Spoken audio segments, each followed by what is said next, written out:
Voici les 5 techniques de manipulation que Macron utilise pour enfumer les Français. Avez-vous vraiment dépensé en 3 ou 4 ans 1 million d'euros pour avoir un patrimoine aussi modeste qui vous situe juste au-dessus de Nathalie Arthaud parmi les candidats? Technique numéro 1, d'abord, la flatterie. Je vous remercie de la précision avec laquelle vous retranscrivez tout Macron commence par complimenter le journaliste pour la précision de sa question, ce qui laisse entendre que la question est pertinente et que cela ne le gêne pas d'y répondre. Mais en réalité, c'est un moyen de gagner du temps pour construire sa réponse. Macron le sait, plus sa réponse sera longue, plus le journaliste sera contraint de passer vite à une autre question par manque de temps. Tout ça parce que parfois on peut tout confondre, il y en a beaucoup qui cherchent à tout confondre. Cette campagne présidentielle, elle a été polluée par les affaires. Il y a 2 candidats qui ont des affaires, les autres n'en ont pas.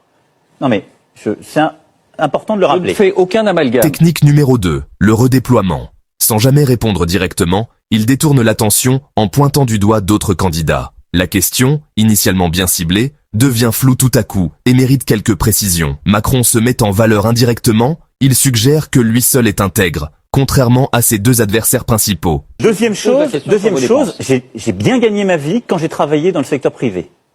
Très bien gagné ma vie. Et d'ailleurs, c'est très bien d'avoir un métier dans le secteur privé. J'ai payé beaucoup d'impôts. Et c'est très bien ainsi. Je les ai inclus dans le calcul. Et je ne suis pas quelqu'un qui aime l'argent, sinon d'ailleurs je n'aurais pas quitté le secteur privé. Technique numéro 3. Le piège des 40 secondes. 40 secondes sont passées, et toujours aucune réponse concrète. On oublierait presque la question.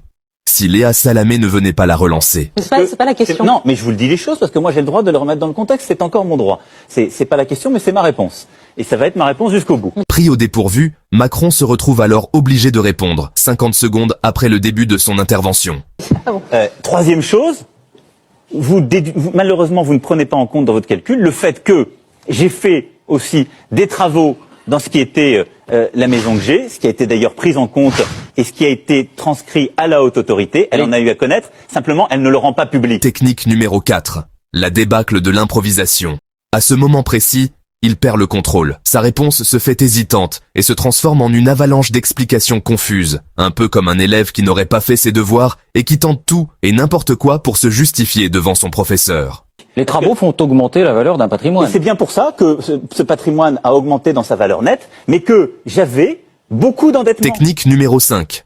La touche finale. L'émotion. Pour s'en sortir, il joue la carte de l'émotion. J'avais beaucoup d'endettement quand j'ai quitté la fonction publique, parce que je n'avais pas de mise de départ, moi mes parents ne m'ont pas financé, je ne suis pas quelqu'un qui a été aidé, j'ai été élevé, mes parents m'ont donné ce qu'il y a de plus précieux, une éducation. Il évoque ses origines modestes et la difficulté de sa vie avant d'accéder au pouvoir. Par cette pirouette, il cherche à convaincre son audience que, malgré son apparente réussite, il reste un battant qui comprend les difficultés du français moyen. Ainsi, il fait passer la question posée il y a 90 secondes pour une attaque personnelle injustifiée, détournant l'attention vers un narratif de mérite et d'effort. Et donc, j'ai tout emprunté quand j'ai acheté un appartement à Paris. Et ben voilà, j'ai progressivement remboursé et j'ai utilisé l'argent que j'ai gagné à rembourser une partie de mes emprunts, d'une part, et à faire des travaux d'autre part. Vous n'avez pas